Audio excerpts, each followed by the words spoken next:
you're welcome to Let's Talk About It. My name is Flakkie, and Let's Talk About It is a contemporary Christian talk show. We talk about everything, and you can join us on social media, one way or the other, on Instagram mostly, and we look forward to having you as part of our audience. We want to learn from you, we want to hear about your experiences, and we'll have a great time together as we walk and talk about it. So our topic this week and this month is what? It's love connection, friends, or love connection or just friends, defining the relationship. And why are we choosing to talk about this time around? We're talking about this because we have many people talk about being in a relationship and not even realizing that the other person did not realize they're in the kind of relationship that they thought that they were in. So it's somehow like there's a disparity in what one person thinks they are doing from what the other person thinks. It's not uncommon at all. It's such a common thing, and it's causing a lot of heartache, a lot of pain. And so today, to jumpstart the conversation, I will share a story with you. Unlike the last month, this is not a direct letter. This is a medley of a few conversations. So it's a medley of a few conversations. And even when I share a direct letter, I change the names and locations so that you can never tell who wrote in or who is discussing his or her issue. But this one in particular is a medley of situations that have been discussed with me or that have been shared with me. And I hope that you'll be able to pick something from it, give counsel, because the counsel is going to be general now, or talk about your own experience. Have you gone through this before? Or have you heard of someone that went through it? How did they get over it? How were they able to define the relationship? The topic, once again, is love connection, just friends, defining the relationship. DTR is what I have been told, it's tagged as these days. So the letter goes like this. It says, I need you all to weigh on this, please. Kenny and I met a mutual, Kenny and I met at a mutual friend's, I'm trying to get this together. Good. Kenny and I met at a mutual friend's wedding, and we hit it off almost immediately. He was kind and paid great attention to me that entire weekend. It was fun, and I saw it just as that. But he called when I got back to Lagos on Sunday night, saying he wanted to be sure that I got home fine. And that was really sweet. And again, I was ready to see it as just the groomsman ensuring that all the wedding party members got, home safely after having such a great time. But it has been 10 months since then, and we have grown in our relationship, or so I thought. Kenny lives in a different part of the country, but since the wedding, we talk every single day. His calls and messages are usually the first I get each morning, and I look forward to that voice as either my wake-up alarm or the music in my ears on my way to work. I can't begin to tell you step by step how Kenny warmed himself into my heart. We talked about everything: career issues, goals, our faith, family, friends with problems with friends, and even the future. Kenny came to see me in Lagos thrice. In fact, the third time, he showed up unexpectedly. Just when the restrictions had been lifted after the general lockdown, I was elated. I was so excited. I was over the moon. I have not physically met his family, but I have spoken to every single member of his household, and even ran a couple of errands for his big sister when she needed some banking stuff done here in Nigeria, since I work in the banking system. I hope I have painted a picture of us enough for you to understand where I'm going with my story. I hope I have painted the picture enough for you to help you understand my dismay and shock when a couple of weeks ago, I got an anonymous call from a lady who said I should ask Kenny who Abby was. I was irritated, and I told her if she was not ready to tell me who Abby was, she should please get off the line. She laughed. She said, I am Abby. I'm Kenny's fiance, and I need you to stop sending him gifts messages, or calling him. It's really awkward and it looks bad on you because we're getting married when I come home in December. I almost went crazy. And I was so glad that I was with a good friend at home and not at work or driving. My friend advised that I should call Kenny immediately because some girls are mischievous, she said. So I called Kenny and I asked him point blank. He went quiet on the phone for a while. I waited patiently as my friend rubbed my back like a baby who was having hiccups. And after a while, he said, yeah, Abby is my fiance, but I'm wondering why you are yelling because we're just friends. And so I don't know why you are shocked that I have a fiance. I thought I was going out of my mind. I thought we're in a relationship. Am I abnormal? Was I reading the signals wrong? This man paid so much attention to me. He was there for me in every way. And now suddenly he wants me to say we're just friends. I don't even know how to ask the questions right now. But please, where did I go wrong? Am I abnormal? And so that's our situation today that I just shared. But like I said, it's not about one person's story. It's a story of many people. It's a medley of quite a few stories. And so we're asking today, if you have anything to say about this situation, similar situations, have you gone through it before? How do you define a relationship? Is it a love connection? We're talking about opposite sex relationship now. We're talking about, a man and a woman. And somebody is saying, you are just my friend. And that's after months, some people years of what you think is a budding relationship. How do we handle this? Where do we go from here? Please, if you're interested in speaking, which I know that you're going to be, because it's let's talk about it. It's not about me preaching a sermon to anybody or giving the counsel to everybody. It's about us sharing our experiences. And experiences don't always have to be direct. It could be something that you've seen happen to somebody, or what you learned from your own relationship, or what you've learned at some point in your life. So please just raise your hand in the chat, and one of our hosts, we have two hosts, we have Carol and Dami, they will unmute you. And the rest of the Let's Talk About It crew, I'm sure they are on as well. Thank you very much. Hey, good evening, everyone. Once again, you're all welcome.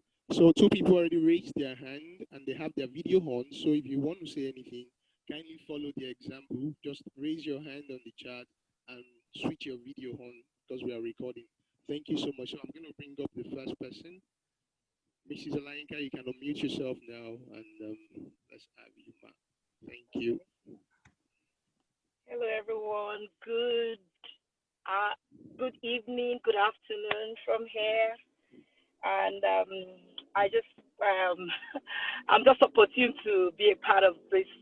Let's talk about it. This is my first time on it. Apart from, I think I've had experiences of being there in person before I relocated. The story Flakkie just read, honestly, because she's my very good friend, and I was racking my head. I wasn't sure if I had discussed an issue like that with her before. Could that be my story? Could that be something I've told her? Because it's similar to an experience that I had. And honestly, it has taught me a big lesson in the sense that defining your relationship from the very onset is very key. And I'm a single mom. And of course, at some point of my life, I want to remarry. My past is my past, so that is all gone. But honestly, defining the relationship is very, very, very important. And I think I have an issue because I'm a very friendly person. I laugh with everybody. I get along with everybody. And I've had that issue right from when I was in college in Nigeria too. Most of my friends are male guys. They are males, Sorry, I said male guys. They are male. So I think a lot of them, they're probably interested in me, but I just see them as my friends. But I wouldn't know they actually have, their attraction towards me. So there was even one that happened recently. We had this reunion that we started, and the guy was like, "Oh, you didn't remember? I was chasing you back then. I didn't even remember. I didn't even remember anything."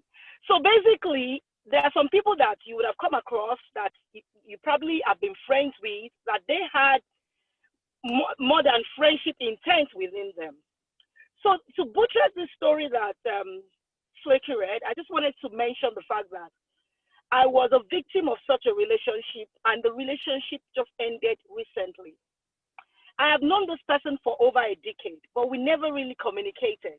Once in a while, we probably send text messages, emails, and things like that to, we just communicate, occasionally. Then, I don't know what, prompted the consistency in talking. Then, he's in London. So he said, he was visiting. We were talking, and he said, I would love to come because I have 2 teenagers. So he was like, he would like to, I always complain sometimes that I desire a father figure for them. I want someone that will talk to them outside of me. I want someone that can talk like, as teenagers, because I assume a lot of us are, I have some people here that are teenagers. There are times that you probably respect outsiders more than your parents. There are times that your parents will be talking to you, probably feel, the same old thing again. She's sounding like a broken record. That's the way sometimes I feel myself that I sound to my children.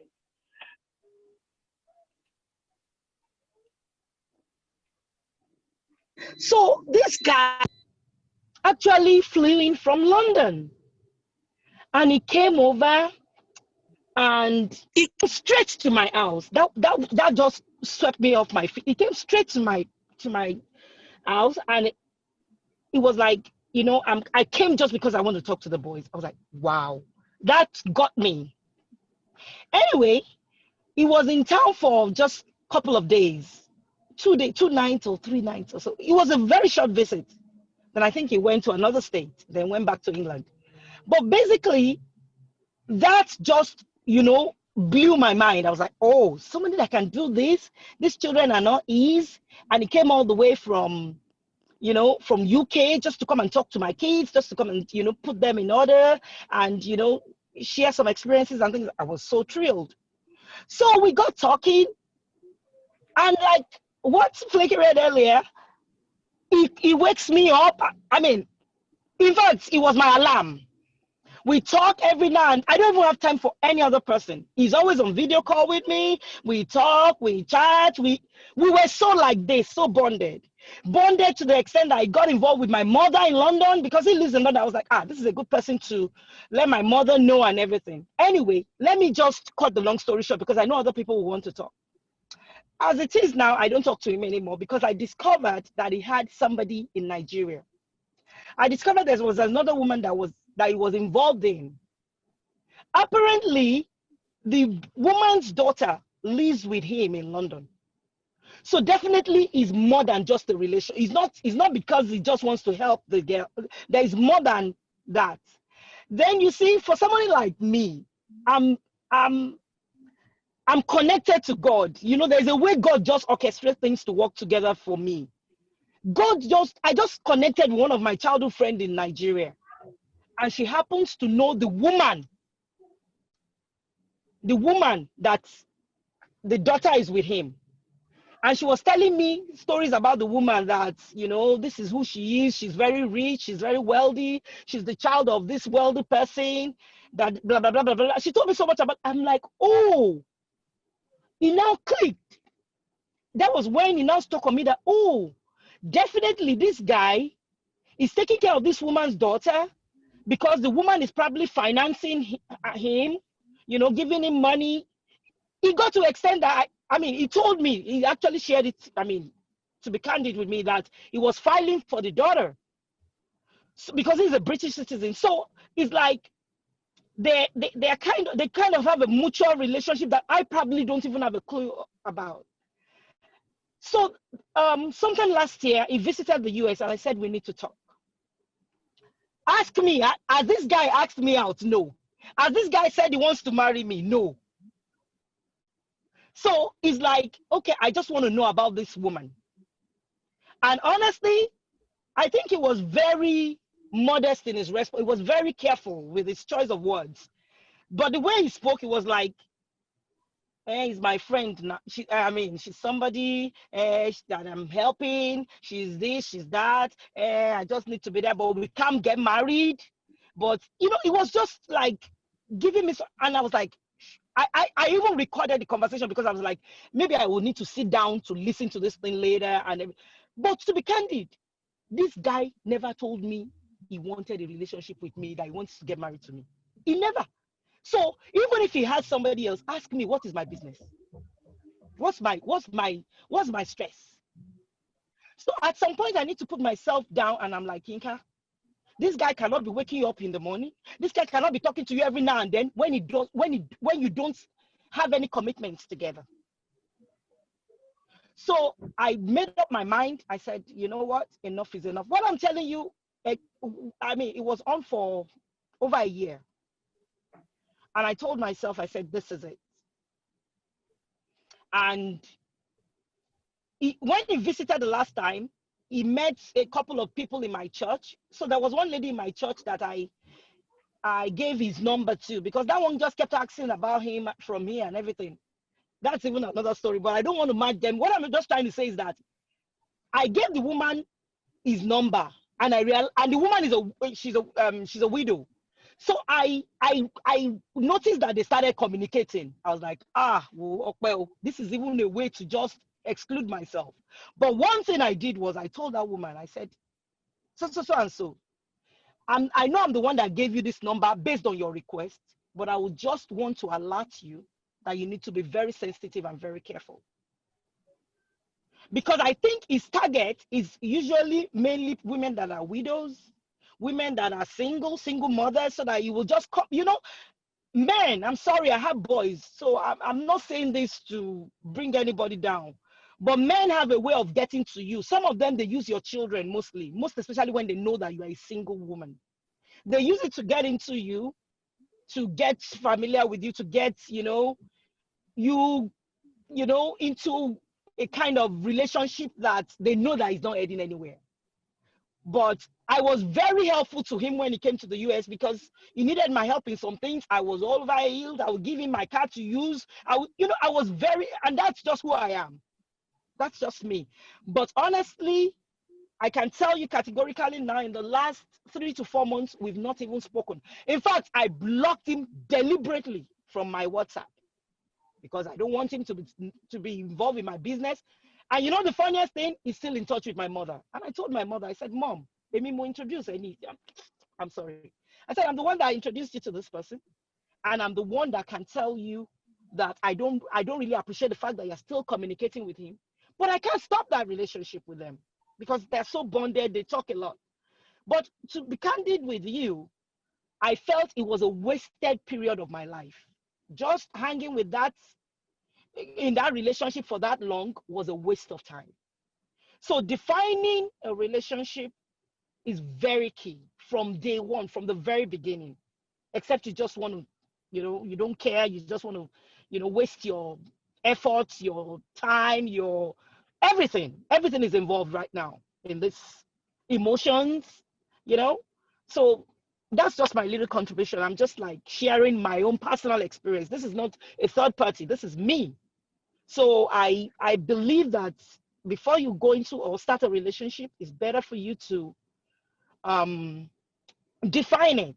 I know it starts from friendship. I know you could be friends. You could like, oh, hey, but it's better to know, okay, where are we heading? I mean, although it's always, I realize that it comes mostly from the women, that it always comes from, it's always like, we are the ones that, we are so like, eager to know, oh, okay, I've had so many people that I've canceled a lot of people in relationships because here in America, a lot of people live as companions. I have people I'm working on, I have people I'm talking to that I'm like, this is not right. You need to get married. My children told me last week, they said, Mom, if I'm going to get married, I'm going to have a prenup. I said, yeah, what? What is that? I pretended as if I didn't know what. They said, Mom, with all what is happening, they used the typical example for me of Amazon. They said, Amazon, the wife is making so much money now because she divorced him. So it's not encouraging a lot of people to want to get married. They just want to be sleeping partners. They just want to be living together. They just want to be in the same house and just live as husband and wife, in quotes. How can you be playing a husband and wife role when you are not married to the person? It's not just right for me.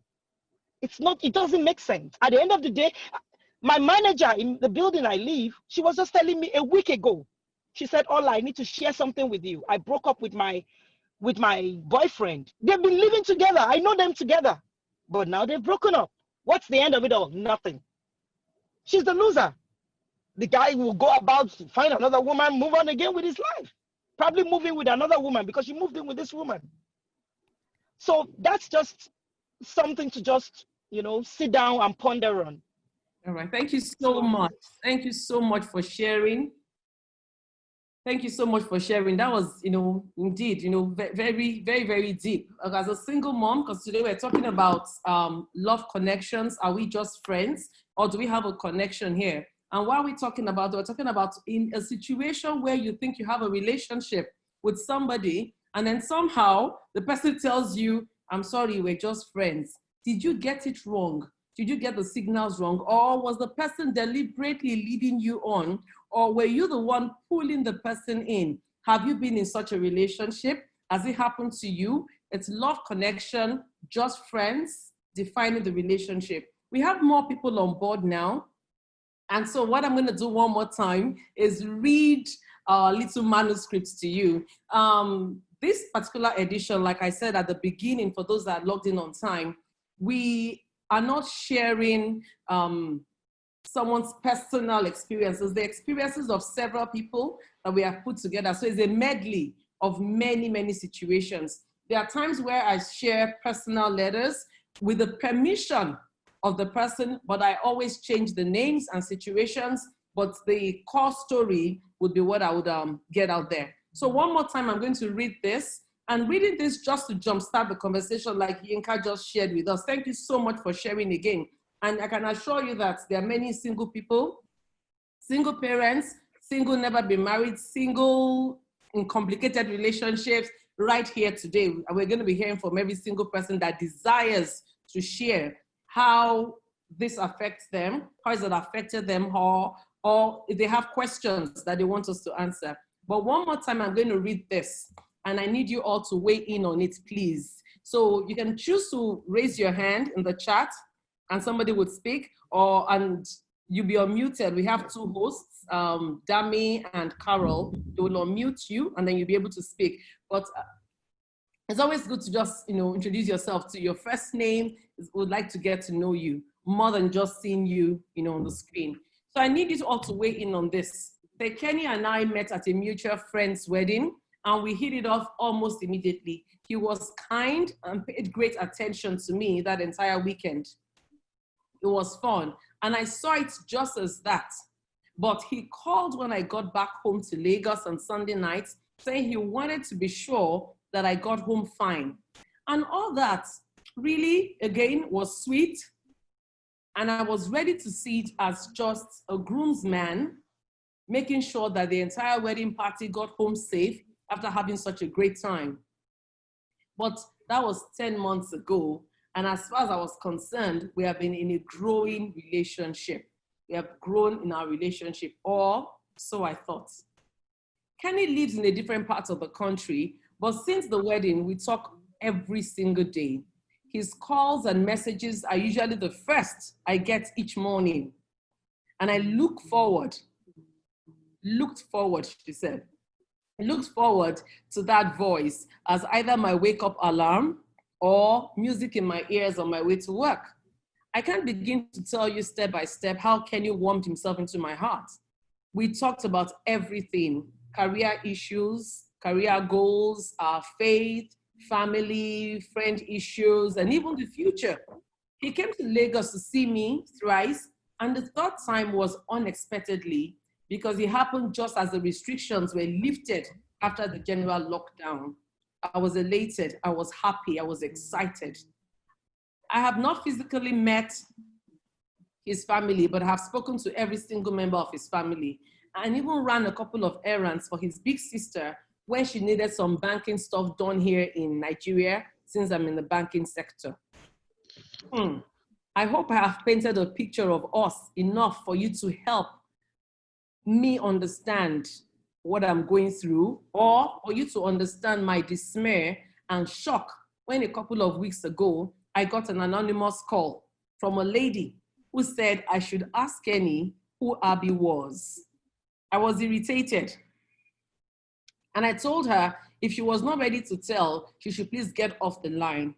She laughed and said, I am Abby, Kenny's fiance, and I need you to stop sending him gifts, messages, or calling him. It's really awkward and it looks bad on you because we're getting married when I come home in December. When I come home in December, I almost went crazy. And I was so glad that I was home with a good friend and not on the road or at work. My friend said to call Kenny right away, and I did. I asked him point blank, and he went quiet on the phone. I waited patiently with my friend rubbing my back like a child who had hiccups. After a while, he said Abby was right, and Abby was his fiance, and he was wondering why I was yelling because we were just friends. I looked at myself again and said, am I abnormal? What did I get wrong here? I thought we were in a relationship. I could not even ask him questions, and so I'm asking you here, did I get it wrong? I don't even know what kind of questions to ask, but I hope I've painted a picture that helps you understand what my situation is. And so for the second time, and hopefully for the last, that's our scenario today. And it's just about love connections. Are we friends? Have you experienced this before? Do you have something to say about this situation? Yinka just shared an experience right now. And she had to wonder to see if she had ever spoken to me about that, and she had not. So it tells you that this is something that is so rampant and it's happening again and again. Too many people have had their hearts broken, their dreams destroyed.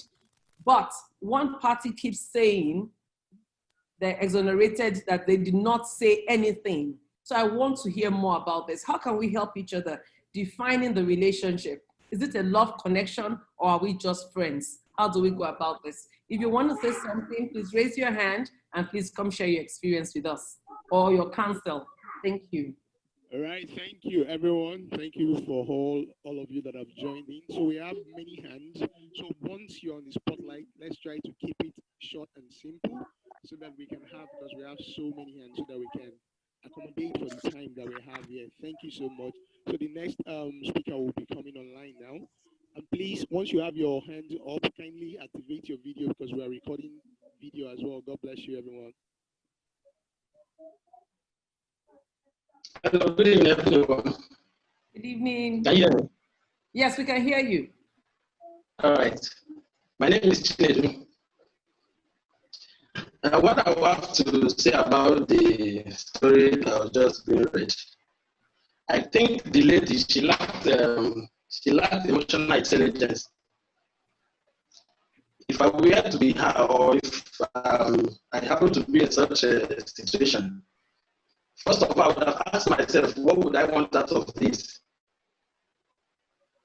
Then I will now listen to the next person if the person is coming from that same angle. And if it happens the person is not coming forth, I will be proactive to find out by asking if the person is not coming forth to explain what he or she wants. So by so doing, you are saving yourself from emotional trauma, regrets, waste of time, like the person that shared her story. In fact, she was even kind of being proactive because she eventually asked. But some people feel relaxed. And I mean, the guy is being, how would I put it now? Is it being wicked or being very, very sensitive? How would you call a lady every morning before that, when she's waking up, you are the first person is hearing from. Every time you are calling to check on, that's way too much for just being a friend. And I wouldn't blame the lady too much for thinking more than what the guy said, that they are just being friends.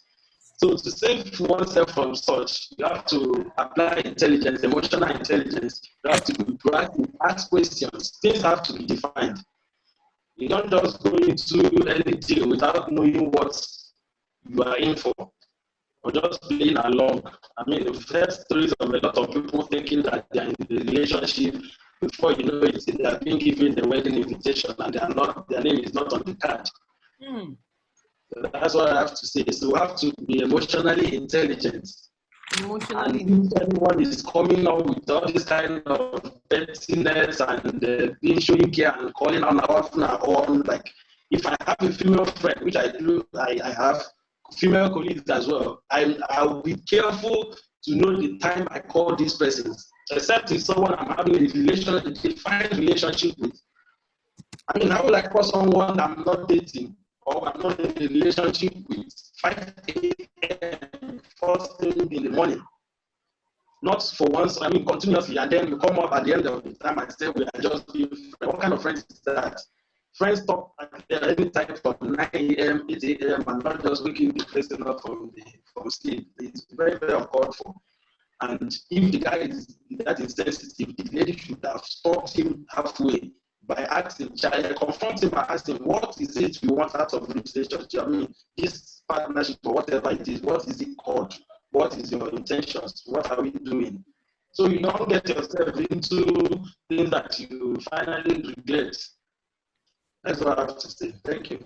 Thank you so much, Chinedu, for stepping up to talk about this. Thank you so much. So you're saying emotional intelligence, and I'm sure the people are like, yeah, emotional intelligence. I hear what you're saying, and emotional intelligence, just defined broadly, is being able to understand your own feelings as well as read other people's feelings, so that you know exactly what you're doing or how you react, how they react, how you carry yourself out as well. So emotional intelligence is definitely important.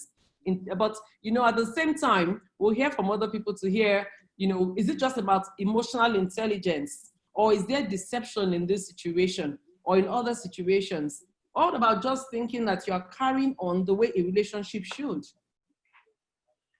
Somebody calling me in the morning, if I was single and you're calling me in the morning, you're calling me at night, am I not allowed to think that we're in a relationship? So please, the next person, and you're all welcome. I see so many people from all over the world, people from the United States, from Canada, all the way from Jos. Hey, Jos, my people. And then those from Lagos, everywhere. It's really, really nice to have everybody on board. God bless you all, even as we navigate this space together. Thank you. The next person, please. Yeah, good morning, everyone. Good afternoon. How are you? Good morning. I'm fine. My name is Collins. I want to refer to what you said before Chinedu called. Yes. What you said is like, I have a little experience about what you said. Wonderful. Yeah, because when it comes to relationship, it depends how you define your own relationship and how you want it to be. You understand? For me, I have the way I define my own relationship. If you are my friend, I have two types of friend I roll with. You understand? So, but when I have something serious with you, that one is different. So when you are my friend, I know how to relate with you. You understand? So I take myself back when I'm in Nigeria, when I was in Nigeria, before I travel. Because that time my mom really wanted me to get married, Yeah, she did, because I was very attached to my mom. So she needed somebody that maybe when she look around, you like, okay, I'm still there, something like that. So, and for me, I don't engage myself in a relationship if I don't know what I'm getting to that relationship. Okay. I don't involve myself in it. Like boyfriend, girlfriend, I don't spend my time doing boyfriend or girlfriend. You understand? So if I'm investing my energy in something, I know the reason why I'm investing my energy. You understand? Like my dad used to say, If you see a lady on the road and you ask the girl, will you be my girlfriend? If you look very well, you can see the quality of your wife in that girl. So it all depends how you want that person to be to you. That person will definitely become that person for you. Yeah. Okay. So for me, when my mom wanted me to get married, the pressure was there because I have only 1 month to leave Nigeria and I can't get married within 1 month. It's not possible. You understand? And moreover, I don't have anybody in mind. So at the time, there was a place I used to work. I worked with a firm, one woman that has a firm. I used to work with her. So, and she has a daughter, you understand? So she has a daughter. The daughter knows me. I know the mom. The mom knows everything about me. So I approached the girl. I told her my intention, you understand? Because there's no need of me beating around the bush or telling her, will you be my girlfriend? I'm not going to do that. So I tell her my intention. So she said for now that she's still in school, that she can't be able to talk about marriage now, you understand? So I said, okay, no problem, but I believe we can still keep in touch. She said, no problem. Then when I traveled, I maintained that relationship. You understand? I maintain it. Then I try everything possible to make sure that I keep in touch with her. You understand? So at a time, I have to call the mom straight because there's no need of me wasting time. So I told her my intention and she's okay, but first I have to discuss with the mom first. I said, okay, let me call your mom. I give the mom a call. The mom said that she don't have any problem when it comes to me, that she knows my family. She knows everybody in my family. So that she don't have problem. The problem is going to be the daughter. If the daughter accepts me, that she don't have problem with that. I said, okay, good and fine.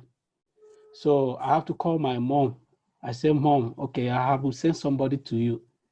If you like the girl, I like the girl because everything, my mom say, yes, I'm cool with that. Because when it comes to marriage, it's not possible to get 100%. If you get 40%, you can make it to that 100% the way you want. You understand? So now I spoke to my mom. My mom said, okay, no problem. And the girl should come and pay her a visit. She went and paid my mom a visit. My mom saw her and said, okay, that the girl is fine. So what about me? I said, for me, the girl is fine. When I'm in Nigeria, that she's okay. People change, but I don't know for now. But when I'm in Nigeria, that she's cool. So my mom said, okay, no problem. So I called the girl, can I proceed when it comes to doing stuff, She said, no, I have to be there. And me, I'm somebody like I believe in, if I'm going to do something, I need to be there, I need to be there. Like in Igbo land, you can send somebody to go and represent you. Mm-hmm. I don't like such because I believe that blessing that people will bless that very day, that is the first blessing for me. You understand? For me, that's the first blessing. So I don't want anybody to take my blessings. I want to be there. No proxy you yourself. So you don't want any proxies. You only want you. Okay. Yeah. So I agree with the girl. So we agree. Okay, give me time because here in abroad it's not easy like in Nigeria. You have to plan yourself, get things done. And moreover, I only come here like a year and 6 months. So I have to, since it's you and it's you, that's one thing about me. If I say yes to you, I'm yes to you. You understand? So I make her to understand that I am in for good. I'm not going to maybe disappoint or begin to talk to any other person, unless people that are my cool friend. You understand? Okay. So at the time we keep moving this 1 year. You understand? So whatever she wants from me, I will try my best. Somebody that is not, because she not becomes my responsibility. You understand? So I have to make sure I cater for her in a little way I have to. You understand? So we keep doing that. So at the time, that was supposed to be 2000 and Christmas 2018. I'm supposed to go to Nigeria 2018. So I try everything possible. It couldn't work out. You know how things is, paper, everything. So I couldn't be able to make it. I called her, okay, I don't think I will make it though. You understand? But I believe, if you truly believe in me that, okay, you believe in what I've been telling you, once, don't do anything, just focus and believe that even if I come back 2 years, it's you, nobody. So she said, yeah, she don't hear me, no problem. I said, okay. So I went to church. The next day I went to church. That is a crossover night, Okay. I went to church across the way. So the pastor was preaching in the church. So the pastor said something that got my attention. You understand? So after the whole thing, I went back home. I was like trying to meditate on what the pastor said. So I pick up my phone. I called the girl. I said, please, I want to tell you something. It's very important. Are you in with me or you are not? Because I have to know. You understand? Because I don't know. I don't want to disappoint you. I don't want you to disappoint me. If you can't be able to wait me, you understand? Or you can go ahead and get married. You understand? So let it not be maybe I am the one that stopped you not getting married. You understand? But if you truly say you want Collins, just give me a little time. You understand? But because the reason why I said that, I've been having feelings that maybe as I'm dealing with this girl, she's dealing with another person. Are you getting me? So that feelings have been coming to me because the whole thing the pastor said in church, I begin to like think so much. So I just like, let me try. Find out something. Yeah, so I make that call. Okay. So somebody that immediately I make the call, because if it's truly that she's waiting for me, it's not possible that you can find a husband in Nigeria within a week. That is not possible. You understand? So it's not possible to find a woman in so Nigeria. What happened? Yeah, with it. So after I made that call, I made the call. That should be like on Monday. So on Saturday, she posted a picture on her WhatsApp. You understand? That she's getting married. She didn't even tell me that she's getting married. She just So she only posted the picture. You understand? On her timeline, her status or whatever. You understand? So I said to myself, wow, that's cool. You know, for me, it all depends how people see something. You understand? Because I believe in any situation I find myself, I always believe that God knows the reason. I don't ask questions. You understand? So I look at it that maybe this guy is not for me. You know, when God wants to do things, he do things in a mysterious way that people will not understand. But Colin, let me ask you. Okay, you've shared that experience now. That okay, so you found somebody and then you started a relationship, but you started the relationship remotely because you were already abroad when the relationship started, right? Yeah. But she agreed to it. Yeah. And then you were moving on. But eventually you found out. How long had the relationship gone on before you found out? 2 years. So for 2 solid years. Yeah, 2 years. You were there for her. Yeah. As much as you could be remotely. Yeah. And then out of the blues, she just married somebody else. Yeah. Wow. Yeah. Wow. So let me ask you a question. Did you ever ask her? Yeah, I asked her reason, you understand, because I believe that whatever anybody does in life, there must be reason or emotion that makes you do it. Okay. So what did she say? I asked her, she said nothing. You understand? That she had no reason. So the reason is that she already have the boy. The boy is there, and I'm also there. You understand? So she was waiting for me and also waiting for the boy. You know, something like that, waiting 2 of us. So when I said, figure out which one of you. So when I made the call, she was like, okay, she move on with this boy. I said no, because when I asked you, because since I'm moving with you, I don't talk to any other people apart from maybe. So we're talking about integrity here. Thank you so much, Collins. We're talking about integrity. But let me ask a question. How do you think you'll be able to go into another relationship like that next time? Or are you in a relationship now? How are you going to handle this better so that you don't? For me, now, to be honest with you, I have leave everything to God and say, God, for now, because I don't want to involve in such relationship again. So if I'm going down to Nigeria, when I come to Nigeria, definitely, if I see people, someone I love, someone I know that the person understands me very well, I can go with the person. You understand? But for me to stay here and start building relationship in Nigeria, that's it. So that means that for you, the long distance relationship did not work. Thank you so much. Another thing again, when it comes to long distance, it's all that depends on understanding, you understand? For me, it depends on understanding who I'm dealing with, you understand? If I know how truthful that person is to me, I can do that, to be honest with you. But for now, before I start doing that, I have to be sure who I'm dealing with. You understand? For you, it was a love connection. For her, she was weighing stuff, so you ended up just as friends. For me, at the end of the day, because the kind of person I am, I didn't stop talking with her. You understand? You understand? Because for me, when you are my friend, you are my friend. Because I believe that even if it couldn't work between me and you, tomorrow, who knows where we are going to see tomorrow. So I don't need, because of you shut down, maybe you are not talking with me, I stop talking with you. You understand? Because I believe that there is a purpose. Maybe God will have reason for me for such a thing to happen. You understand? So that is how I understand it. So much, Collins. Thank you. Thank you very much. We appreciate your sharing that. And so that's actually another dimension too. So it was like there was an agreement, but the other person was not fully vested in the relationship. So does that happen as well? Does that happen as well? I'm going to be reading something that someone just sent to us here quickly. Say, good evening, everyone. I'm not comfortable with sharing a video of myself at the moment. There must be a reason for that. So I'll share my thoughts. So my experience was different. I grew up with this young, fine gentleman who to me was the big brother I never had. This made me share with him literally everything I felt I needed someone to talk to, from my crushes to career choices to challenges, everything. So she shared everything with him. So after I graduated, he invited me out. And it was not unusual for us to go out and have fun like that.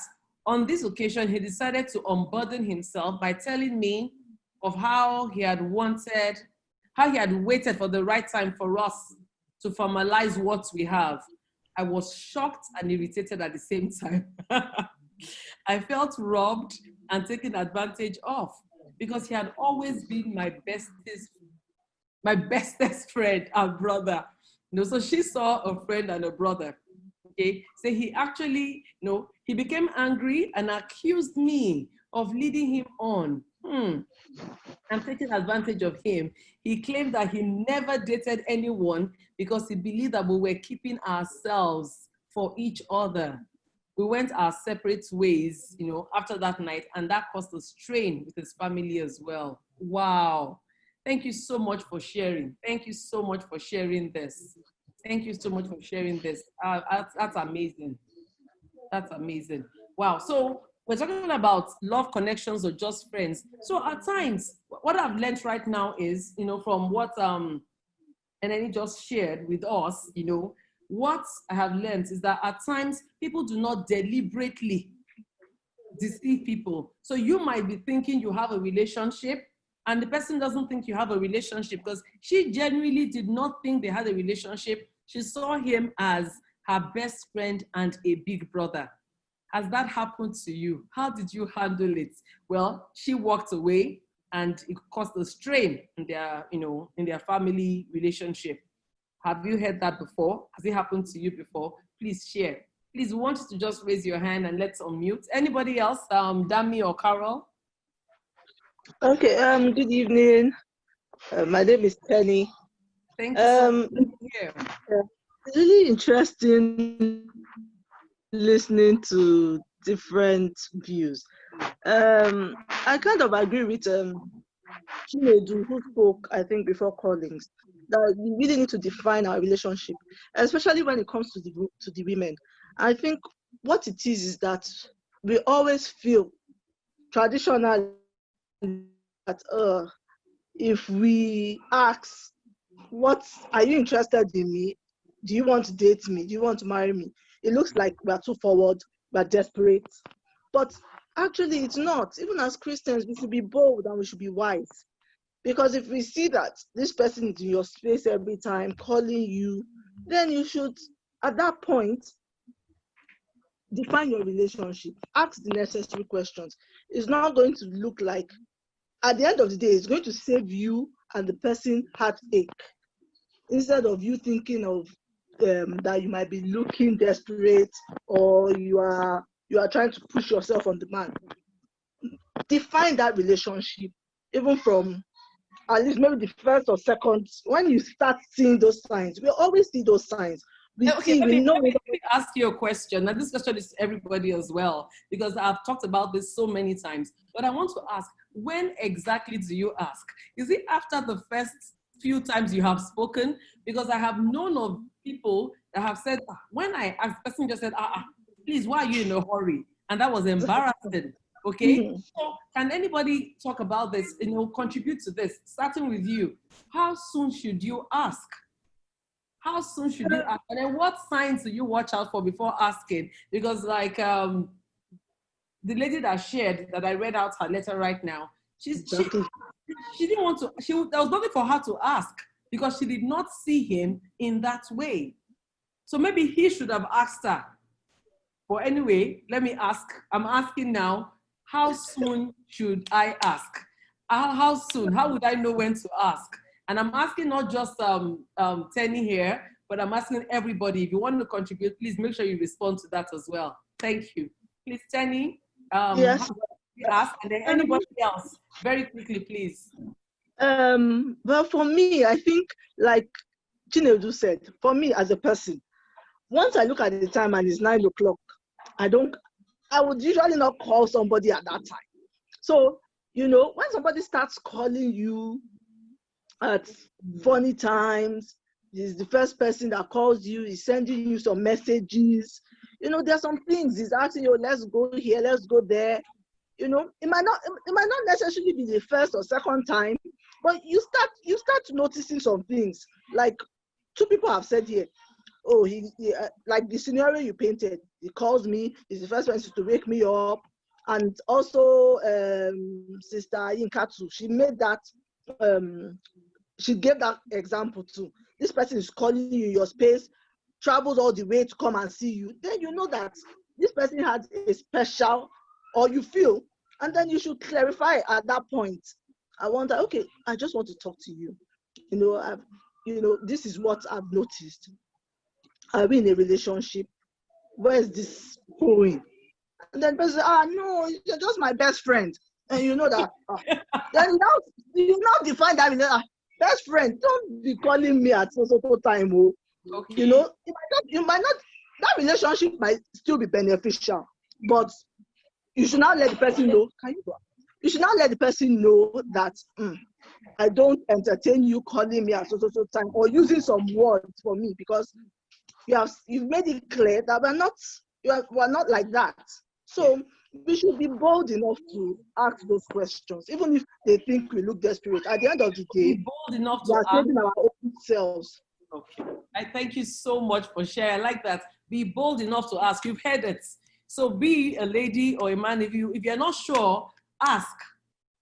Thank you so much. I'm still waiting for someone that will tell us exactly where we should ask. Is it after 1 month? After 2 weeks? Thank you so much, Tony, for sharing. Anybody else wants to share this experience or some other thing they want to talk about? Thank you, thank you, thank you. Before we move on to the next person, I need to read something that was just sent to me privately. I'm hoping that many people will share because I don't want to keep reading our messages. Please. He said, I have mistook friendship for relationship before when I was in school. He said, actually affected my relationship with the person because I thought we were together. He gave me so much attention, much more than the person I was even in relationship with. And so we started having emotional feelings towards each other. And eventually we both fell in love with each other. And I could not continue with the other relationship. He said, but to cut the long story short, my friend and I continued the love thing. And then he told me not to tell anyone that we're in a relationship, even our friends in school. When you start to hide things, you have to be very, very careful because the person is not bold enough to come and to declare you publicly. He said, but I kept asking where this relationship was heading, even though he said I shouldn't tell anybody. I'm trying to put everything together because it's a bit long. He said, okay. He said, but I could not take it. I could not take that for an answer. Sorry, I'm trying to say, but I kept asking where the relationship was heading. And he kept saying he doesn't want to talk about it now. Doesn't want to talk about it now until we're done with our studies. He said, but I could not take it anymore. And I've been asking him until January when I made up my mind that I cannot continue with the relationship in secret. And I totally agree with you. It is very painful, but word of caution to anybody that is here. If you're in a relationship with somebody and they're telling you to hide it, or unless you yourself, you are being shifty about something, you better open your eyes and realize that whoever cannot stand with you in public is not who you want to be with. That's reality. As a single person and even as a married person, because even married people fall into funny relationships, I say it all the time. What is the benefit? What is the use of being with you if I cannot be with you as someone that is standing beside you in the public? So please, let's learn a lesson from this. Whoever is hiding you, male or female, or is asking you to code the relationship in a different way, the person has something to hide, and the person has not declared to other people his intentions or her intentions concerning you. We need to be very careful about that. It's very painful because many people have wasted time. They've wasted so much time waiting for somebody to speak up. All right. Anybody else, please? You have an experience. I heard that there are many people that raise their hands and want to talk. You have an experience. Okay, Ma. So we have so many people that can't activate their video now. So once I ask you to unmute yourself, so just keep your contribution short and you can start talking so that we will enjoy everything. So the first person is Omolade. So please unmute yourself and let's have your contribution now. Okay. Good evening, everyone. My name is Omolade.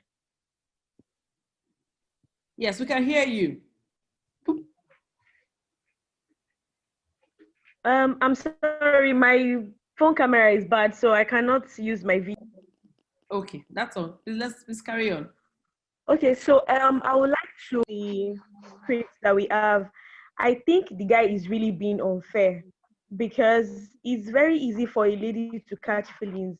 You're calling in the morning and you're doing all sorts of things, and you expect her to just think that you're friends. No, it's really bad for the side of the guy. And I think that the girl should just find it and just move on.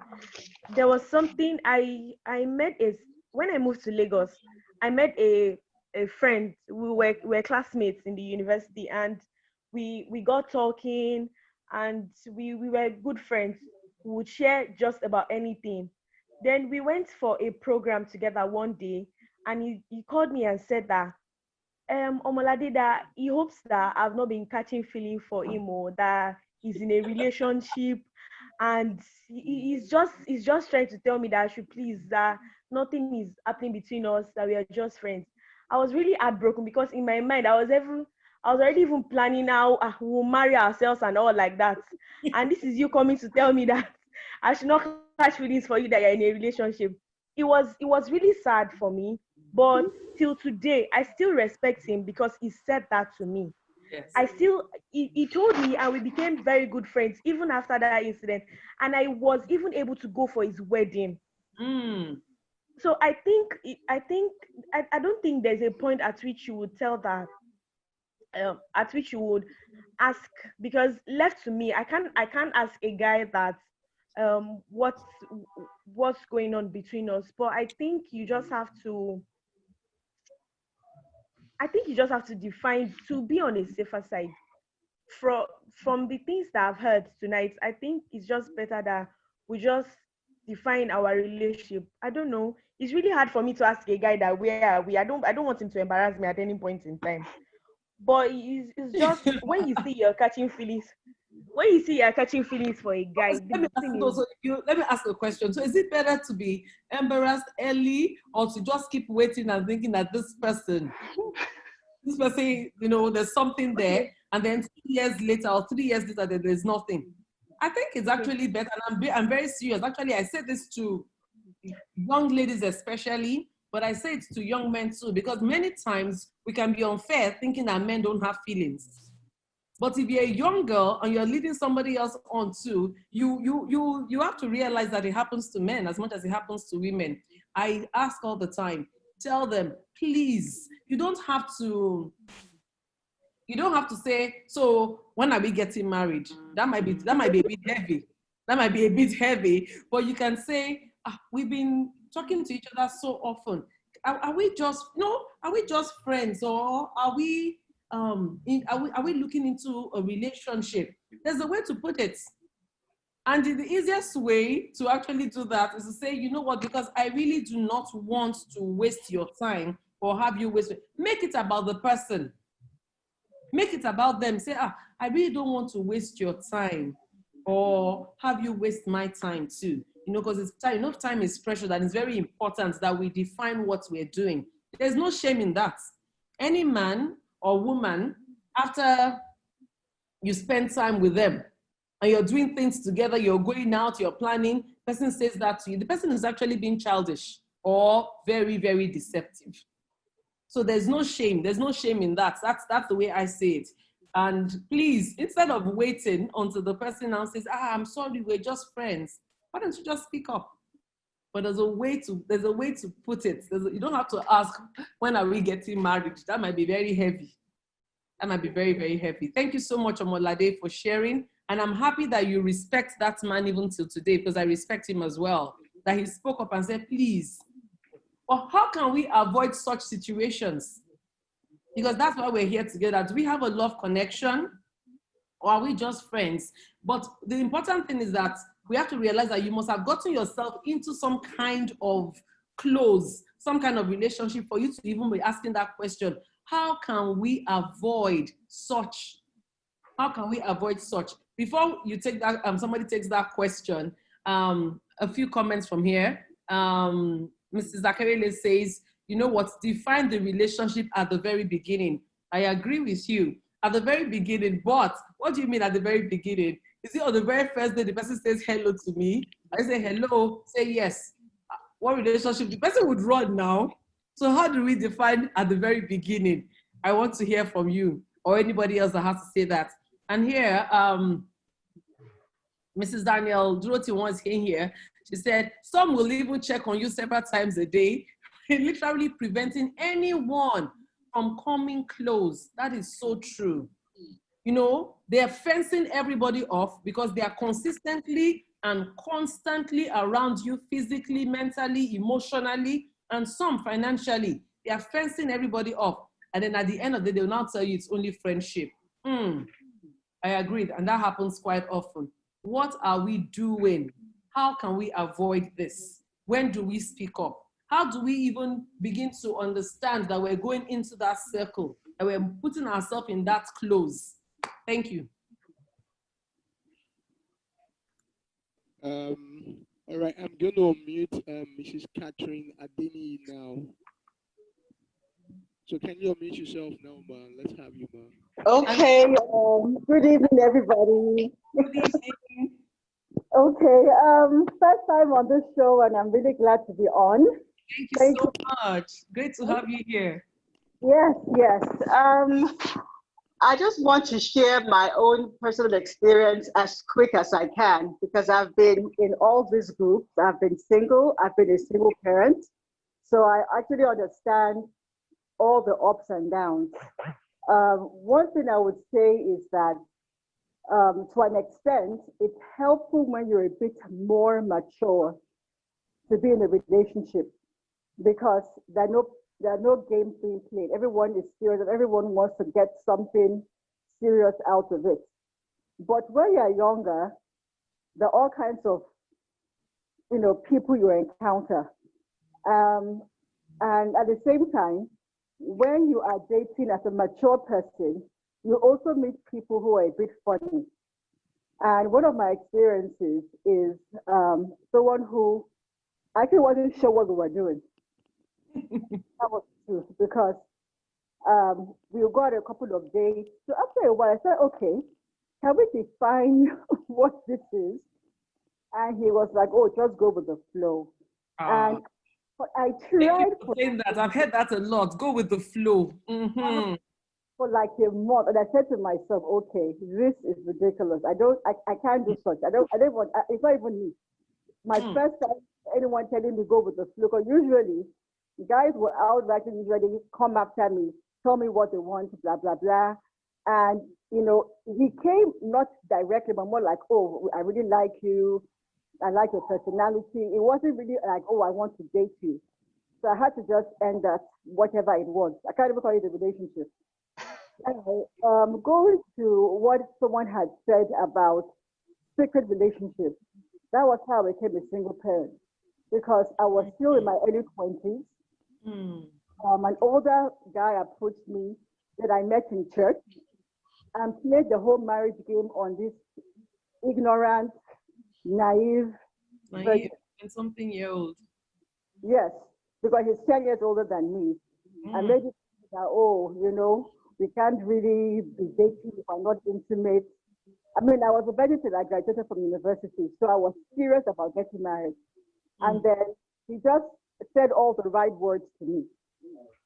And I don't want to paint a negative picture of him. I'm just saying that it's very important for ladies to know that you need the proper advice when guys are telling you all these things, because they have sweet mouth. And in the process, when we started getting intimate, he would tell me that, oh, if you get pregnant, we're getting married right away. And when I confirmed I was pregnant, I told him, the first response was like, oh, I have a good doctor who will take care of it. And I was saying to myself as a Christian that, okay, I've already done this, I've defiled the bed. I'm not going to commit murder. I don't even have the heart to do it. And it was a very controversial thing for me, but I started to take it as it is. I'm like, I have to face the consequences. Today, my daughter is 18. Amen. Yes. I applaud you. Thank you. But you know, I actually got married last year, over 40. And I went to, because I was a single parent, I got married late. It was just the right time to get married. And that's what I want to say to you, to encourage everyone, that don't think your time is running out, because you don't want to rush into a marriage and rush out of a marriage at the end of the day. Thank you so that's so what I much. want to say so shortly. You're Thank welcome. you for sharing. But before you go on, please send me a private message because we need to talk. Okay? Thank you very much. I really appreciate what you've shared. And I know that most people have taken something away from that. You know, especially when you have an older person, you know, that is putting pressure. I just wrote down, because when we have our program, like I said, it's a multitude of counselors coming together. I don't have all the answers, only God does. But God puts the word in different people's mouths through experiences and exposure, okay? And by the Spirit of his being with us, we're able to get answers and directions. And again, I can't count the number of times that people have said, what you shared was like you were in my house, or you were in my heart, something was going on. That's not me, that's the Holy Spirit. And I'm not ashamed to say that anywhere. It's real. So please listen. Somebody is pressurizing you, putting pressure on you, and telling you, no, just keep it quiet, keep it coded. They have something to hide. If you need to speak to somebody privately, I am available. I can talk to you. I'll be there to encourage you on how to break off that relationship, because that person has nothing good for you. Reality, I'm saying it again. If you cannot stand with them in public, if they cannot show you off as this is mine, you should begin to wonder what sketchy thing that they are, unless you yourself, you are game for that. Unless you yourself are game for that, then that means that, okay, it's 2 + 2, and that's 4. It means that both of you actually deserve each other, you know, in that sense, all right? Somebody has said all friendships should be defined from the onset. Nobody has told me what this onset is. Is it the first week? Is it the second week? Is it the next month? What signs do I see before I now say, where are we going with this? Because that's a very big question. It's a really, really big question. Say, where are we going with this? All right. Ruthie is saying it's ideal to define the relationship as well as at the point of expression. But in this situation, what you don't understand is that there is no expression. The person isn't saying anything, which is why we're talking about definition. We're talking about defining the relation. They're not expressing anything, you know, like Kenny said to our sister that shared. He said, I don't know why you're yelling. It's not like I ever asked you out. Can you imagine that? Meanwhile, you're calling me, but I want to read out something. I want to let somebody else share. Then I'll put the points together, because the guy just sent me a message and said, men go through it as well. And I totally agree. Men go through it as well. At times they are wondering, are we in a relationship? Many times we just look at it and think it's just the ladies. The men go through it as well. Collins shared an experience. But Collins, somebody said something. Somebody said, maybe because you did not step up your game on time to go do the wine carrying. That's why the sister ran away. So please, let's define Collins. So maybe that's what that's what somebody said. Someone said, maybe because you did not step up quickly to go to the knocking of the door, to go and knock on that door quickly and carrying the wine and all that we do, in the culture. So another thing is, how soon do you need to get things moving so that you're not caught in that, you're not caught in that web? Anybody else? Thank you so much. Very interesting conversation, and I know we're getting stuff away. It's not just about talking, it's about taking counsel and working with it as well. Thank you. Anybody else? Okay, we have another hand up. Tony Wiggins, I am going to unmute you now, so we can have you now. Thank you.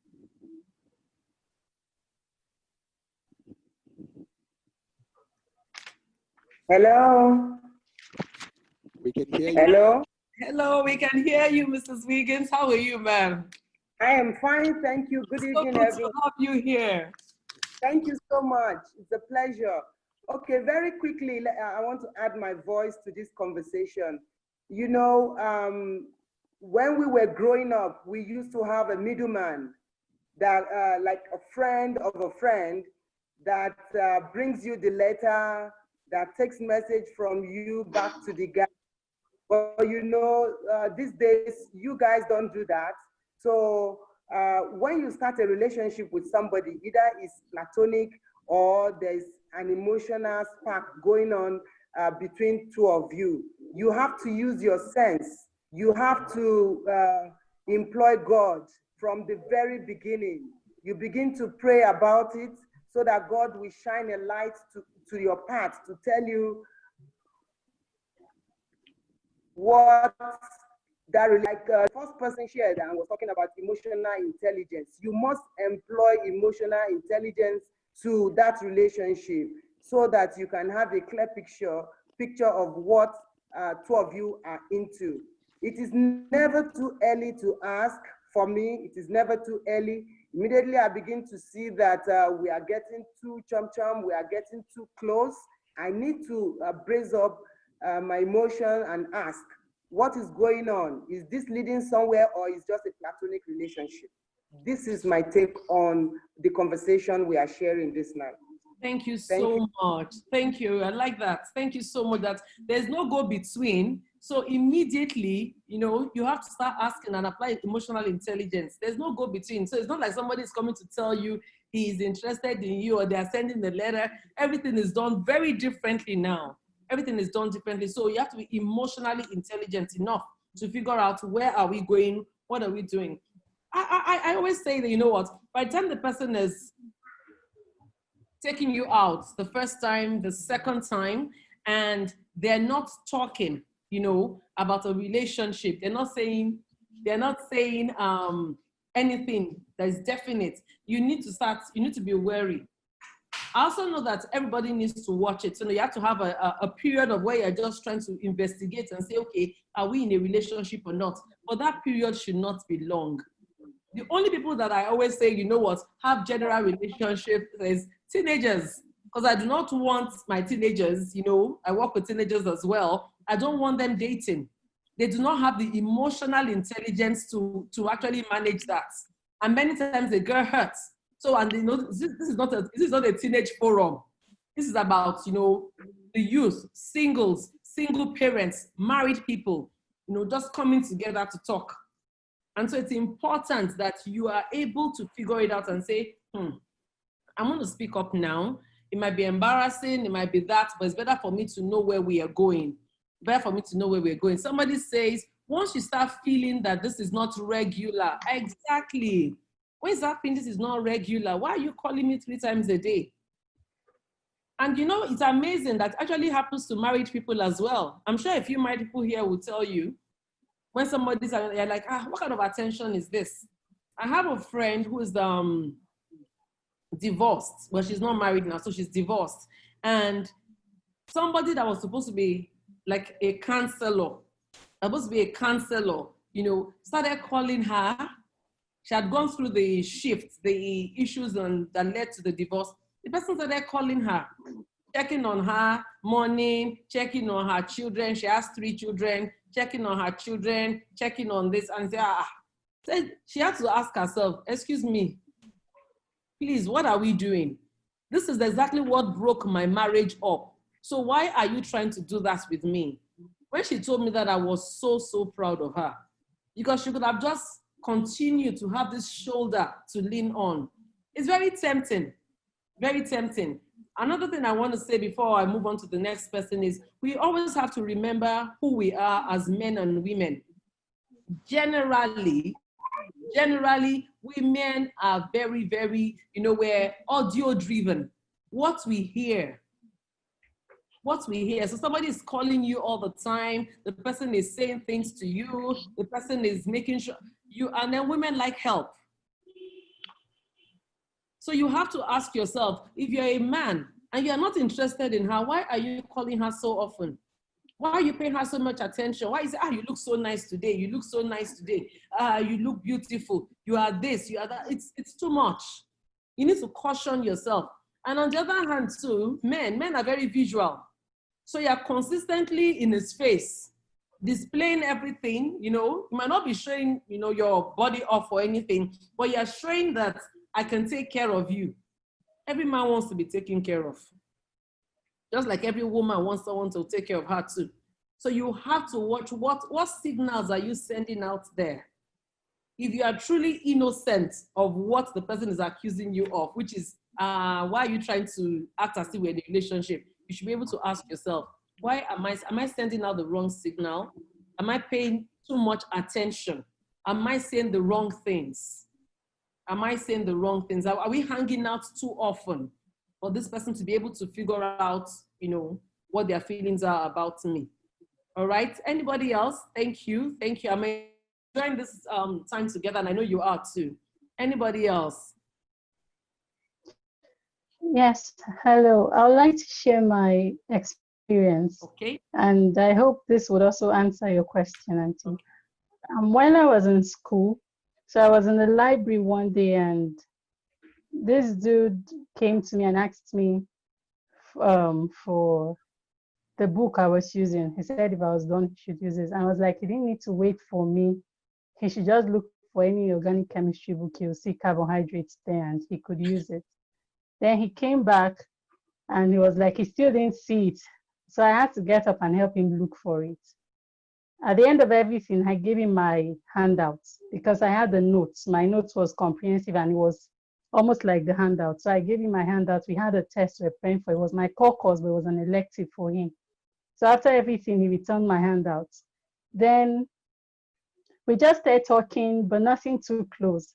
But I discovered that if I'm through with my lecture and I don't tell him I'm through, he gets angry. If we're going out and like I'm just going back home, we're all living together. If somebody talks to me, he will attack the person. I didn't understand that and I really didn't care. So my friend noticed it. And she was like, Caroline, what's going on between you and this guy? I said nothing. I just helped him and maybe that's just why I don't know. So she was like, Caroline, the way this guy is seeing you, the way he's doing, he always wants to hold your hand, he always wants to do this, wants to do that. This guy is taking this thing more than you are seeing it. I was like, okay, because of our mentality now, is the guy is coming to you, should be the one to ask him. It's not the lady's place to ask. So I told my friend I was not going to say anything. And because I knew he was very shy, I told my friend I was going to say anything, he should be the one to talk. So I discovered after lecture one day, I finished lecture, then I went for another lecture and he was angry. So why didn't I tell him after I finished that lecture? I apologized. Then he told me he wanted to go and watch ball. I said, okay. He said, won't I come? I said, no. I wanted to go to the hostel and charge my phone. Now I said, okay, he'll follow me. So I was like, I said, Shay, you wanted to go and watch ball. He said, and since I'm not going, he's no more going. So I now had to ask him. And now when he escorted me, he couldn't enter the hostel. He waited outside the hostel. I was inside. I chatted. I stayed in for long, thinking he would go. I came outside. He was still there. So I had to ask him, what is between us? What is this? And then he said he was open. He didn't want to even talk at all. He didn't want to answer me. He's a very shy person. He didn't want to talk at all. But I had to force him. that if he doesn't tell me, he should never talk to me again. So he told me that he was hoping that we could continue like this and probably end up in the future. And I told him then that you didn't even ask me because I have a boyfriend. You didn't even ask, you just concluded on your own. And funny enough, he hated me for that, but he called me and asked me to delete his number and all that. But after a while, I think he realized I had done him a favor, so he called back and apologized for acting that way, and we ended up being friends. So I think the point in which you should speak is when you discover that things are no more normal. I had so many friends as guys then in school, but they were definitely not acting towards me the way he was. So when you notice things are no more normal, you should speak. But I have another scenario that today I'm not sure if I was right or wrong. I met a guy he came to me during youth service after we left camp, and we started talking, we got chatting and all. When we traveled for break, he was always calling me, we're always talking. And so I felt if we come back to where we're serving, he would put things straight, because that's how I am. I like things being defined. He would put things straight as to what we're doing. But when we came back, everything just started flowing normal. And I was hearing from his friend that, my guy's babe and all this, but I was expecting to hear it from him, what we were, for him to define it, but he never did. And so I drew myself out of it. But till today, I don't know if I did the right thing or not. Maybe that was how things work for him. Maybe since he had already told me he liked me and all, but he didn't come out. He didn't even tell me. It was just his actions that were showing it, that he liked me. He didn't say it. And always calling me and all that. And I refused to assume. As far as I'm concerned, action is there, but you have to speak. You have to speak. When we talk to God, and I want to take it this way now, God knows what our needs are. He knows what our feelings are. He knows our hurts. But the Bible says ask. The Bible says seek. And that's God.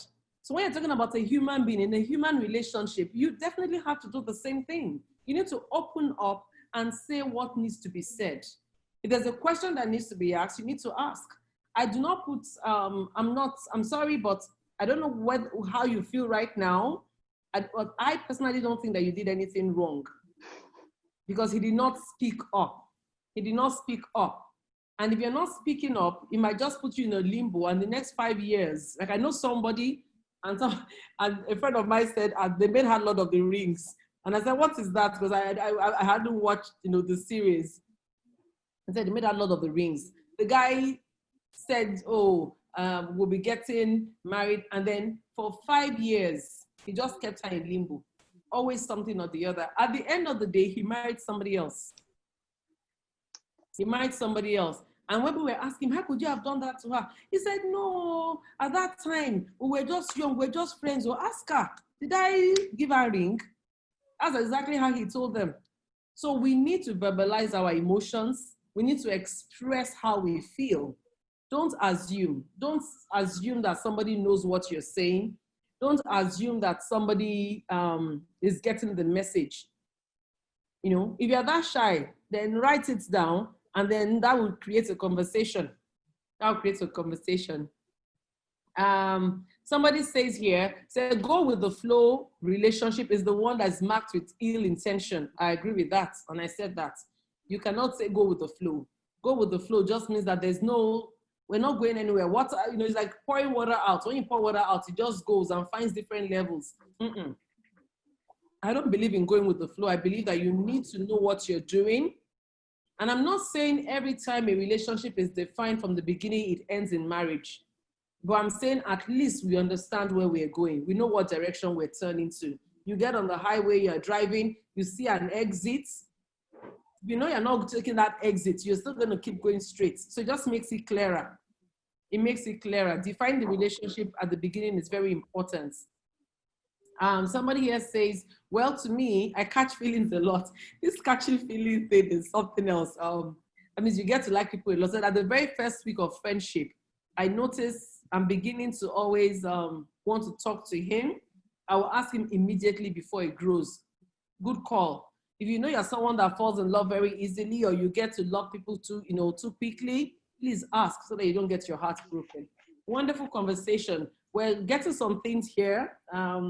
We have just about 30 more minutes to go, but I want you to know this. Number one, please set boundaries. It's very important that you set boundaries in any relationship that you have. You need to set boundaries. Somebody comes to talk to you, and the person is not defining the relationship, or you meet somebody just like Kenny and the lady, and they just set boundaries. Setting boundaries in every relationship in life is very important. What are you saying to me? Where are we going with this? Set the boundaries. You can't keep, coming to take me out, or I come and take you out all the time and I just assume.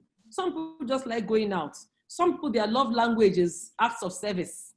So I might think that your love language is acts of service and you just like helping people all over the place. So don't assume that I know. You need to speak up. And as a young lady, you need to ask. You need to ask. And even as a mature lady, you're a single person, you're single, or you're a single parent, please. I like the fact that many of the single parents that I know now are beginning to ask and say, don't assume because I have children, it means that I should be grateful that you're in my life. I'm going to ask you, where are we going with this? Set boundaries, ask questions. Don't assume. Assumption can be so wrong and misleading.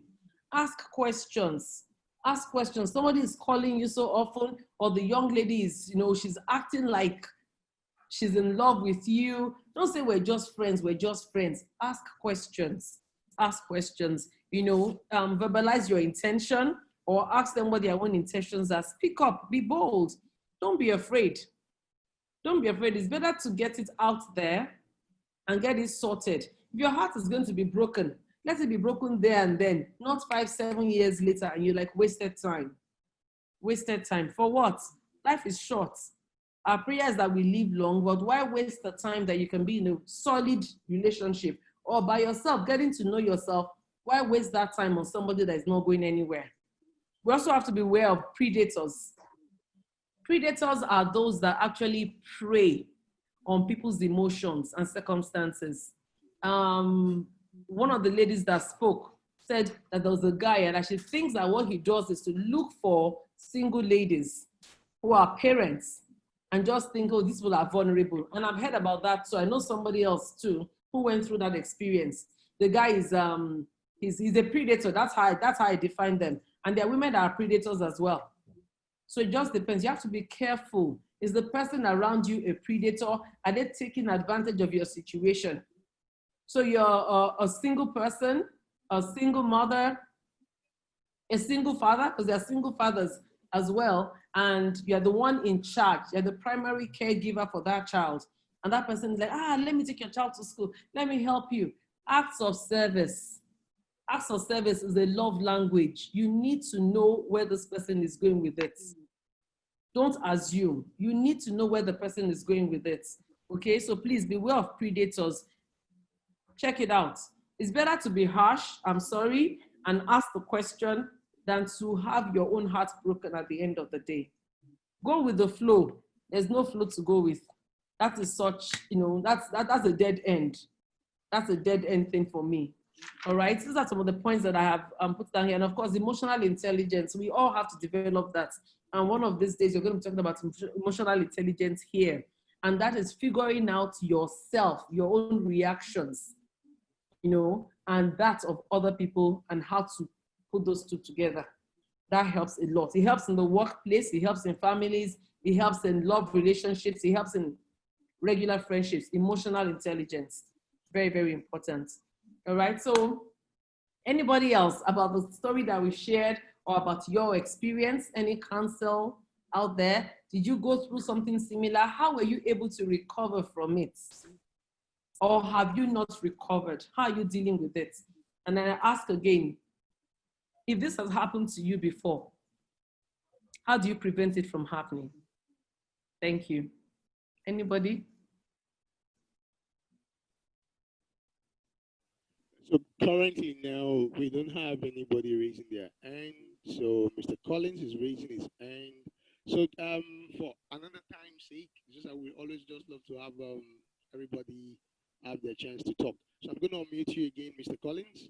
And let's try to keep it short this time around, sir. Thank you. Yeah, so before Mr. Collins is done, we're just going to have 5 minutes. Please, we're rounding up soon. It's been nearly 2 hours, you know.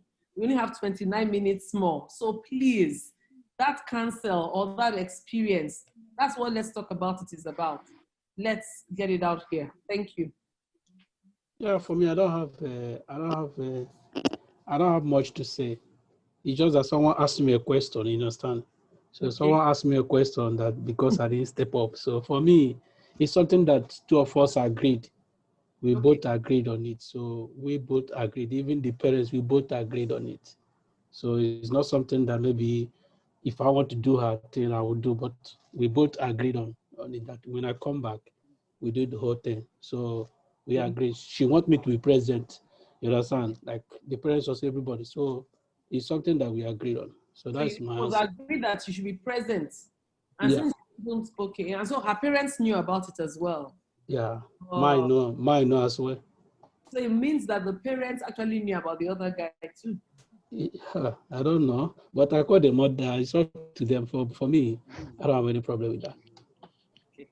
All right. Thank you so much. It was an agreement. So it wasn't like you're the one not performing. It was that you said I have to be physically present and she agreed to it. Thank you so much for clarifying. I like that. Thank you. You're welcome. All right. Anybody else, please share now your experience talking about this situation. How did Kenny behave? What did Kenny do wrong? Or was he right? You know, and let me ask a question. What about you? If you were Abby, would you call the other lady? Or if you were Abby and you were a guy, would you call the other guy? I want to know that part too. I want to know. Let's look at the other side. Would you call? Do you have anything to share? There's so many questions out there. We're rounding up. So please share.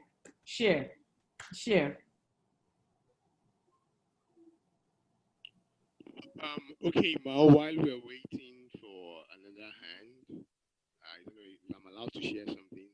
Good evening, everyone. My name is Tamilari. I'm sorry, I don't have a camera here, so you won't get to see my face.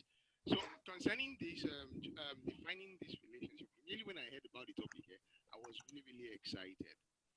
And I'm going to speak from personal experience, actually. I'm this person. I get along with people very fast, and I didn't know how to actually because I'm this kind of person. Act of service is my thing. I love people that know. Your volume is kind of low. We can't hear you clearly. Oh, can you hear me now? Yes, now we can hear you. So I had this issue with someone, and we had. I don't know, I would not even put it like we both have this conversation over and over and over and over. Like, what are we doing? And I remember like we're just friends. I mean, we have like 4 different occasions whereby we iron this thing out. And I know this person. I've heard this person's story. So, breaking that communication line, because this is somebody that is so dear to me. But I don't want us to take it beyond this friendship level, because I see myself as someone who is still working on myself. And if we said we should kick up this thing, we might end up hurting ourselves. And I hope this person would understand. But it then went on and on and on. By the time we would actually stop talking to each other, it went on like a fight, which I really, really don't like. And I felt like, no, I don't owe you anything because we were always talking about this. Like, what were we doing over and over and over and over and over and over and over and over? Okay, Dami, let me ask you a question. Number one, people can't hear you. Your audio is still bad. I'll just write it on the chat. No. Go ahead. There was a time that you spoke and we could hear. So it means that you did something. How about now? Hello? Can you speak and let's hear you? Can you hear me? No, it's low. Yeah, it was actually, yeah, somebody just said I still can't hear him. Audio is bad.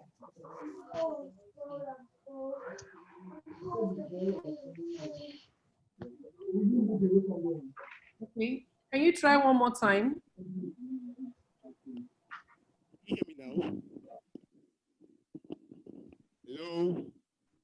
Hello. Okay, when you shout, we can hear you.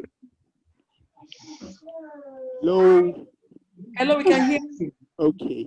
So my point is that most of the time, because going by the other stories, so we might tend to think, and I like when someone said men fall victim of these things. And there are other times whereby you hear ladies or guys, you would have defined this thing. What are we doing? Over and over and over. Like this is my own personal experience. I can remember 4 different occasions. Over like, what are we doing? And we're just friends. This thing will not become an issue. I don't like what I did because I had to talk to this person in a manner that which, if I still remember right now, remembering how it all went, I really, really don't like it. And it was so painful that we had to come to that level for us to stop communicating. Even ever since then, we haven't been communicating like the way we used to do because I just felt like, okay. But you know what? I'm sure other people have something to say. But with regards to what happened between you and the lady, you know, you should have stepped back as well. Yes, you said we're just friends, but the problem is you continued to do the things you were doing together. And so that was an indication when somebody says, what are we doing? And you say, we're just friends. Or you continue to do the things that you're doing together, meaning that that person is hoping for more.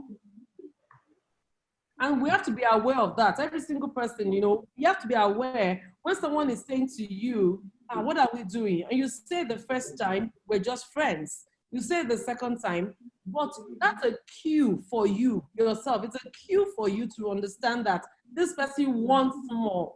And since you can't give the person what they desire, it's a time to back off so that you can save that friendship. Because at the end of the day, you will lose the friendship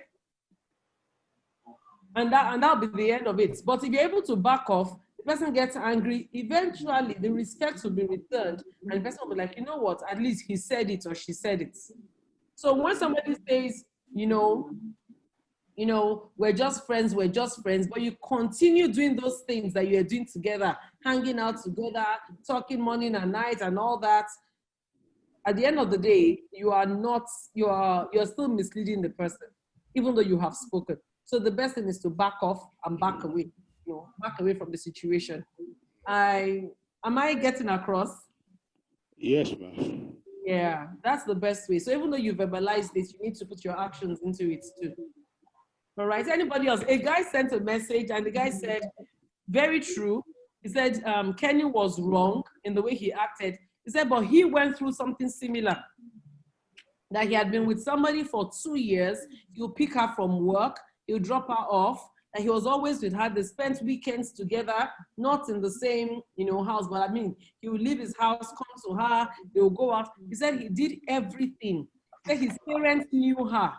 He knew her parents. And as far as he was concerned, they were in a relationship. They were in a relationship only for her to call him one day and say he should come over to the house. And he went over to her house where she lived, by herself. And she introduced somebody to her, to him as her fiance. Then she was so sad. He said he was really, really so sad. For 2 solid years, he took her to work, picked her from work, helped her fix things in the house. He was always there, hands-on, the emotional shoulder to cry on, the one that will be there to support her. He said, out of the blue, 2 solid years, suddenly she calls him and says, this is somebody else. And he said he was so mad that he walks away from them. But he now came back and said, that was deception, you are two-timing. And the girl said, I was never in a relationship with you, so how can you accuse me of two-timing you? And he said, what about all the things I was doing? Everything I was doing, what do you think that was about? And she said, I just thought you were helping me, or you're a helper. So please define it. Are you a helper, or are you he or she that is to come? Define it, define it, define it. A few more minutes and we're done. Anybody has anything to share? Any additions? Please don't go away with your counsel. There's a reason why we're here together. And don't go away with your experience. We only have 10 more minutes. We're rounding up. Nobody? Should we round up then? Okay. As we've said it, I think we've said it all. That we just really need to define it. Especially with this last experience too. Yeah. The man should have, that brother or that man, he should have asked. He should have asked her out. I don't know. Is it now that it is now not fashionable again to ask people out? I want to go out with you. I want us to be in a relationship. I'm talking about that man that was taking a woman to work every day. We was taking her to work. Yes. And he did not come out to say, girl, no, I want to date you. I want you to. He was just doing that, just giving his free time like that. And he thought, we should define our relationship, we define our space, whatever it is. And I like what she said, that even as married people, I want to give an example. I want to paint a scenario. There was a man in more like a contractor, but he said, okay, madam, let's go for lunch. We went for lunch. We went for the second lunch.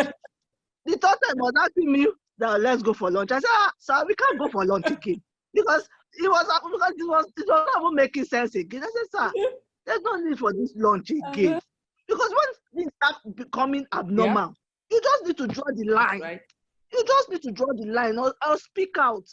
You will not at the end, you will not look stupid. You might think, they will think you are stupid or you are too forward. But it's your own heart that you'll be guarding. And even the other person's heart.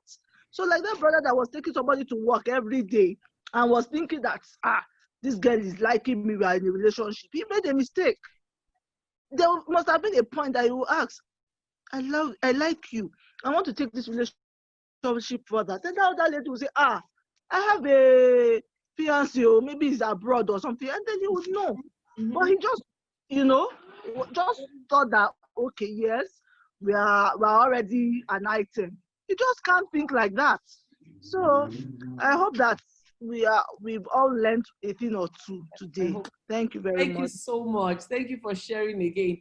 And we're rounding up with that, saying that, you know what, even married people, you need to be careful. Even as a married person, you need to be careful. Don't assume that, marriage is not closure in terms of somebody asking you out. It's closure for you as a person, but it might not be closure for that person that is seeing you. And that person is thinking, maybe there's so many adulterous relationships out there. And so somebody might think that, you know what, you are interested in that as well. And you can never tell who is involved in it. So don't just say, no, it's because they saw me in church. That doesn't mean anything. It's a personal decision. Personal decision. I'm seeing some messages here. Anybody, no defined relationship. She took him as a friend. Exactly. That's dropping her off every day. I felt so sorry as he shared this. I'm definitely going to be calling him to talk to him later. But, I can imagine the pain. And the worst part is that are you raising your hand, sir? Yes. Okay. So please go ahead and speak. Okay, so I came in late, and so I didn't hear most of the things. But I didn't even hear because I had to go on the call again. So I didn't hear the story of taking you to work. I mean, the guy taking her to work every day, and she assumed he was coming as a friend. I mean, I hear that. I hear the fact that it's on you as a guy, or it's on you as another person to want to declare. But I think it's also evil when someone comes to, it's also evil on the other person's part. When someone comes to pick you up every morning, yes, and takes you back home every day, and you think it's just been a friend. Is that jobless? Or the money to buy gas to your house and to back to his house it has to waste? I mean, I personally think it's evil when people do that. So I'm not trying to say that he was right by not saying things, but lack of a better word, I don't know how to hide my own feelings. I think it's just been evil. People are wicked. And you said something about some time wasters. It was just a very evil act. In my own opinion, that guy should run far from that woman. Also from that lady, she's a very evil person. He did. And Tade, it's good to have you here, but I want to ask a question too. So why is it that guys are not speaking up? And I agree with you. It's really terrible that you need to take all the but why are men not speaking up? It's cultural, traditional for a man to speak up. I know that times have changed, but I think it's still important that we define the relationship. You're picking me up every day. You're dropping me off. What if I think that you are just, Bobo nice? I don't agree with you. I mean, I don't agree with you on the statement of Bobo nice. I mean, if I pick up someone every day for 2 weeks, yes. I mean, I can understand. I mean, we can say that as being nice. When it goes on for a month, it goes on for 2 months, or even like it goes on to the 3rd month, then I think even if he's not saying something, you as a good person that has a good heart should start things like, Mr. Oga, what are you doing? If you're a bad person, a wicked person would just let you keep wasting. Take advantage. But then if a good person would hint to you like, Madam, what are we doing here? Or Mr. Oga, what are you doing here? You know, it's just my opinion. If someone lets you keep wasting your time or encourages you to waste your time, he or she is a bad person. The person is not doing anything. But I agree with you. On this. No, I agree. I agree with you. But why are men not speaking up? I want to hear from men as we round up. Why are men not speaking up? Why are you keeping the ladies waiting and wondering? Then she asks, and then you now say, sorry, we're friends. And then you know how it is. You feel, maybe I should not have asked. Why are men not speaking up? Please, I'm asking Tade and then any other guy. I want to hear your experiences. Thank you. Oh, he's muted. You're muted. I can't hear you. I'm off now. So I would say we get to a particular age in our life. I mean, I believe at 35, as an individual, you're not married, but you're not seeing someone. You should know things you've done wrong in the past and trying to fix them. Some people don't even get to know until very late. Like I didn't know until I was probably 39. I'm 32 now, but when I was 39, I didn't know a lot of things I was doing wrong. And I'm still trying to learn the things I'm doing wrong. Okay. But it's still, I'll go back to your question basically. For me, my answer to your question is, I've been in relationships where nothing was never actually defined, but then eventually we could tell ourselves that we were dating. So it was like we both had the same thoughts or the same line of thought, and it just synced.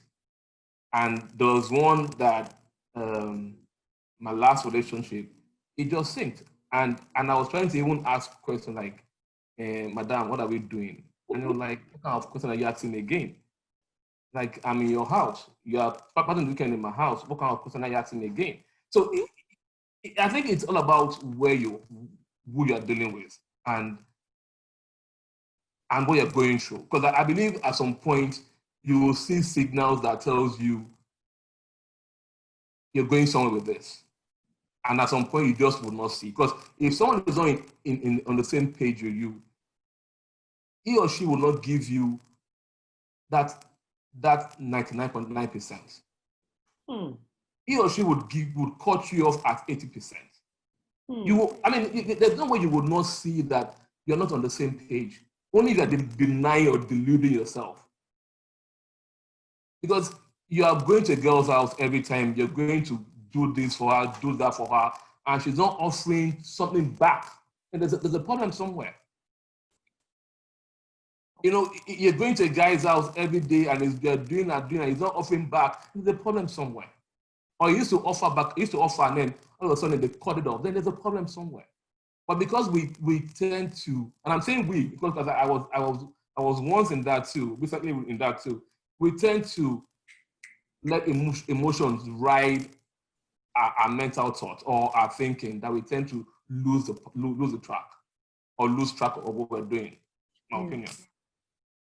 Okay, thank you so much. Thank you for, airing your point of view there. But I also know that there are people out there who have actually seen the right signals, and at the end of the day, the person still goes ahead to say, well, I was just, obviously there's deception in that situation.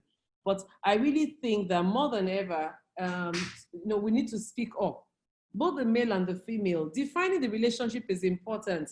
Just letting it go on, going with that flow. I don't believe in going with the flow. That's the truth. I think when we get started, we might like, oh, hello, how are you? We're talking. But within a few weeks, within a few months, we must know what is going. I'm not saying that we're going to pick a wedding date. That's not what I'm saying. But we need to know where we're heading. Is this just a relationship, or are we working towards something together? That's important for me as a person. And we're rounding up. This conversation has been an amazing one. Lots of insight from everybody and inputs too. And I know that nobody is leaving here without taking something away from there. One of the things that I'm taking away from what Tade said is that at times you look back and say, what did I do wrong? What were the steps that I took that were wrong? And you learn from that as well. So if you have ever been caught in a relationship like this, you need to ask yourself, what were the signs that I was given? And what were the signs that I was receiving? How can I avoid this next time so that I don't get caught in that web again one more time? We're going to be rounding up with the word of God, and it's in Matthew 5:37. And it's simple. Say, let your yes be yes and your no be no. It might seem very simplistic, but reality of it is this. Yes is yes and no, no. Let there be no gray areas. Once you're mature enough to be in a relationship, I'm not talking to teenagers. Like I said, I'm talking to mature, people that are mature and able to go into marriage. People that are looking into getting married. If you have the gift of celibacy and you don't want to get married, we're not talking to you. It means that that's what you want to be. That's it. But if you desire a relationship that will end in marriage, it means that you will have to define it at some point. Let your yes be your yes, let your no be no. And yes is not just the verbal, in your actions as well. Don't keep doing things that will make the person think this is a yes. Actions can be yes, and yet your voice is saying a no.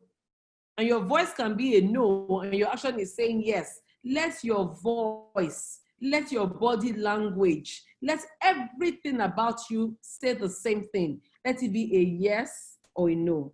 Thank you so much on being Let's Talk About It with us this month. We look forward to having a more exciting, conversation in the month of September. Take care and God bless you. Thank you so much. See you in September. See you in September.